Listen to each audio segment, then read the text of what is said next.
What is going on, everybody? Welcome back to Pay to Drive and Pay to Drive Vlogs. Day number 1722 coming at you, proudly presented by paytodrivestore.com.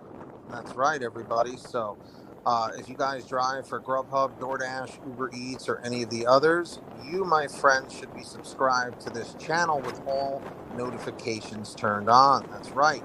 So, tap that bell. And don't forget to hit that like button down below. Leave a comment saying liked, LIKED, just so I know you did it. And let's jump on into this. All right, Triple Lindy Thornton Mellon style. Now, I know you guys see the title. You're all jumping out of your skin. Oh my God, what's going on? So, listen, this is what I need to just put out there. Okay. Lately, a lot of people have been leaving comments, sending emails and messages, and I've been reading on social media posts as well from a lot of different drivers and dashers out there saying that DoorDash seems to be cracking down more and more and more with the cherry picking, with the multi-apping. And I want to know from you guys, do you think that DoorDash is really, really putting a stop to the cherry picking and multi-apping once and for all? That they're finally saying we're going to keep pausing and logging drivers off and ending their dashes until they start taking all the crappy orders. This is something that I've been wondering about for a while now, because I know GrubHub and Uber Eats are having issues as well. I totally get it. Okay. But DoorDash seems to be the culprit, the number one that is having the most issues with the cherry picking and multi-apping. Now, some drivers and dashers will come forward and say, Pete, you're crazy. I haven't had a single problem in my market. But like I've said many times in the past, and like Dino has backed me up, okay, um, you know, he has said just because something that I've mentioned or another YouTuber creator has mentioned, just because it hasn't happened in your market doesn't mean it's not happening at all. Okay. Like there could be somebody in a huge market out there that's got thousands of drivers, and they're experiencing issues with the cherry picking and multi apping. Okay. And then there could be someone in a small market not experiencing it, or vice versa. You know, um, what's up, Tony? Does anyone actually pay attention to using the DoorDash platform? Can you be more specific with your question, Tony? Like, does anyone actually pay attention to using the DoorDash platform? In what sense do you mean that?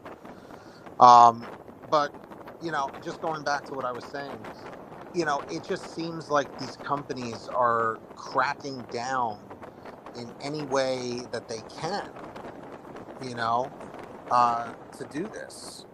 And it's disheartening, is really what it is. You know what, Tony? Really well said. It goes in cycles.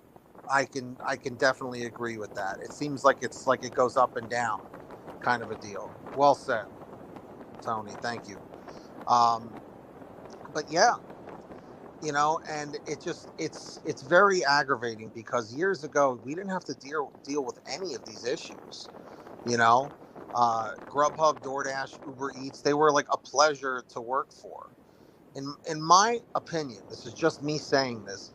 um the pandemic rush, when everyone jumped on DoorDash, both as drivers and customers, is when everything went downhill. It shot up like a rocket. Everyone made money for a while, and then all the problems started happening with the fraud and drivers stealing and customers stealing, and harsher reinforcement of policies coming. You know, so that's my opinion what happened. But my general question is, do you think that DoorDash is really, really cracking down hard on the cherry picking and multi-apping? Let me know in the chat or the comments. Gates of conflict. I think they were not set up to make money for drivers, but for companies at large. Well, according to what I've been seeing people talking about, is that something got leaked from these companies or whatever, something saying that like make money at all costs kind of a policy, like not caring about driver safety or anything, just as long as they made money, that's all they cared about, kind of a deal. So, I mean, honestly, that wouldn't totally surprise me because, I mean, just think about it.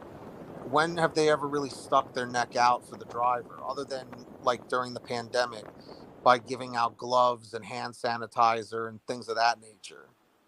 You know, let's see. Tony says, after a month back full time and getting to almost 70% acceptance because of good offers, now I'm getting offers for 15 plus miles away and dropped to 8% acceptance rate. Yep, that's what's happening though.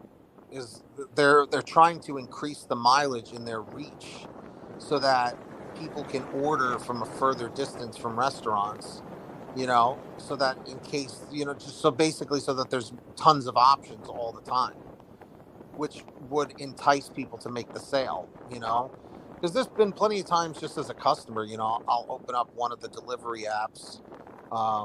I personally like Uber Eats as a customer. I just like the way their app is set up, where you can track the driver and everything. But yeah, you know, uh, these apps really, their best interest is the customer. Like I said, they go down the checklist. Did the customer get their order? Yes or no? Yes, check. Was the customer happy? Yes, check. Was the driver happy? Nobody cares. You know what I mean? That's basically what it comes down to.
Thank you, Gates of Conflict. Sorry about that. Can you guys hear me now? Sorry. um, the Gates of Conflict said, they give you an example. DoorDash added ADT button to the app, which makes no sense because it's faster just to call the police. I mean, like I said, I don't want to give them too much credit, but I will give them some that they're trying to increase safety measures. So I'll give them some credit there. Thank you for confirming that. Everyone still needs to realize that the majority of people ordering through DoorDash have no clue how the drivers are paid or treated. This is 100% true, Tony, because a lot of them also assume that a tip is built into the delivery fee, which we know it's not a tip, but we get, $2, $3 as the base pay, you know? But I'm just saying, man, most of the problems of orders not being delivered would be solved if there was a static $5 base pay across the board, honestly. Sarah, welcome back. What the heck happened to you? What's up, Zaddy? Um, my best example is Sonic. The car hops make at least minimum wage, unlike the wait staff, but people feel obligated to tip, of course. It's a totally different feeling, though, unfortunately, when it comes to um, the gig apps. It's unfortunate. Yeah, Sarah, where have you been? What's going on? I haven't seen you in a long time. It's never the case with any delivery, even back in the day when only delivery options were pizza and Chinese food. I know, man. Everyone is spoiled to death right now. Like when I saw you could get ice cream delivered, I was like, wow. And McDonald's, blown away. But drivers, dashers, I'm gonna wrap this up here. What do you guys think? You know? Hey, Kevin James Kelly, what's happening, man? On Facebook. I know, Sarah. It's not just you. You went out today and barely made $100. But drivers, dashers, question: do you think that DoorDash is really cracking down harder on the cherry picking and multi-apping? I want to hear from you. And of course, guys, join us on Patreon, patreon.com/pay-to-drive. All right. Come hang out with us on there after the stream. And also, you'll get your name on the screen right there and get shout outs in all the videos. And make sure to download the Get Upside gas app. Start saving money on your gas today. Links in the description. Till next time, get that money, get that honey, keep hustling, keep bustling. See you next time right here on Pay to Drive. Alexa, stop. Man, she's always got to mess things up. Anyway, we'll see you next time on Pay to Drive. Hit that subscribe, turn on the notification bell, crush that like, comment 111 if you hit the like, and we'll see you next time. Peace, everybody. Share the